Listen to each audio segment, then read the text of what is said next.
Thanks for sitting down with me, Rob. It's my pleasure. I'm excited to talk to you. Yeah, you're here at the SeedLink Conference in Brandon, Manitoba, and you actually started your career in Brandon, Manitoba. 1983, graduated from the University of Alberta, got a job with Elanko, got a U-Haul truck, threw everything I had into it, drove to the Victoria Inn and lived there for 3 months while they tried to find an apartment for me to move into. So I started my career in Brandon. Oh, so now you're an author, you're a speaker, you travel the world doing all kinds of things, but here you are in Brandon again talking to a group of seed growers here. And why is what you're talking about, these really high-level discussions about the future of agriculture feeding the world, why is it relevant for seed growers here in Brandon? Well, it all begins with a seed, doesn't it? It all begins with a seed, and when you, as a farmer or as an agrologist, I get excited when I plant a seed and it germinates and things happen, and you nurture that all the way to a crop, and it multiplies and propagates, and it all begins with a seed. So the technology, the breeding that goes into the seed, the understanding of how to make the selection of the types of seeds and to make sure that that's delivered to farmers so they can propagate that seed and grow profitable crops and feed the planet. It all begins with a seed, doesn't it?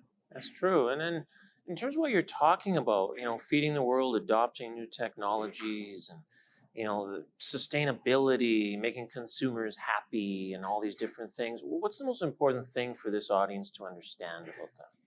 Well, for this audience, I think that the challenge is that technology, Mark, is moving at such a rapid rate that the ability to adopt it on the farm is constrained by the fact that we're an annual cycle business. And so to move technology to farm level faster, we have to connect farmers to experts faster, quicker, and we have to raise the confidence net level of farmers faster so that they will utilize the technology that's available today and tomorrow and implement it faster, because that technology, those technology drivers move us in the direction of sustainability and profitability as well.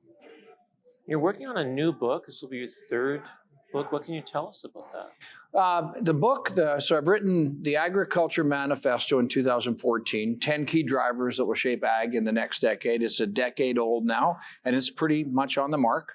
I give it about an 85% score. Food 5.0 was published in 2019.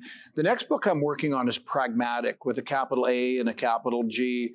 And what the book is, the thesis would be that I want to write a book that takes what the consumer wants and challenges what the consumer believes and positions that against what the farmers can actually do pragmatically. Like it might be nice to say, I want all crops grown with zero chemical. Well, unless we're using laser beams or something like that, that's probably not a pragmatic idea. We want to move all the farms to organic production. Well, pragmatically, that dog don't hunt. We want to reduce the amount of fertilizer and the amount of runoff and maybe water pollution. Well, don't we all? But we need to do it in a pragmatic manner. So that's what the book is about. It's about pragmatism and how sustainable intensification is the way that I argue is the necessary way to feed the planet.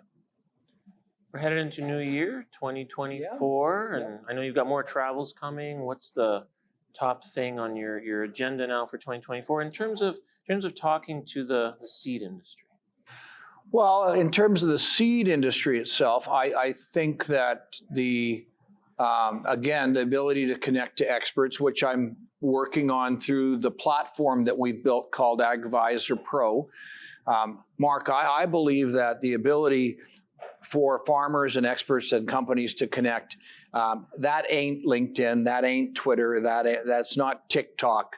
We need to have a place where agriculture goes. And so we've invested literally millions of dollars to build a platform that's agnostic and unbiased. And we make our money through companies that want to be on the platform. And seed growers actually could come on the platform and talk to customers and farmers about buying their product. So as I look into 2024 and beyond, I still believe that somebody out there is going to create the most credible, connected agriculture network on the planet Earth, and I'm not dead yet.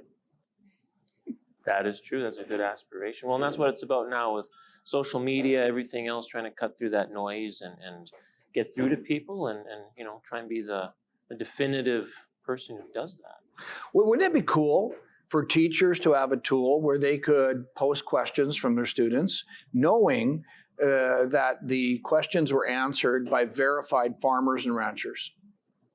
Wouldn't that be cool? Mm-hmm. To know that the question that's being asked in the classroom is being answered by people who actually get their hands dirty, raising food and livestock. I think that would be so cool. Yeah, that would be. And it's something that, yeah, we'll look forward to watching. And thank you for sitting down with me. Oh, it's a pleasure. You guys do good work, and thanks for having me on the show. Thanks so much.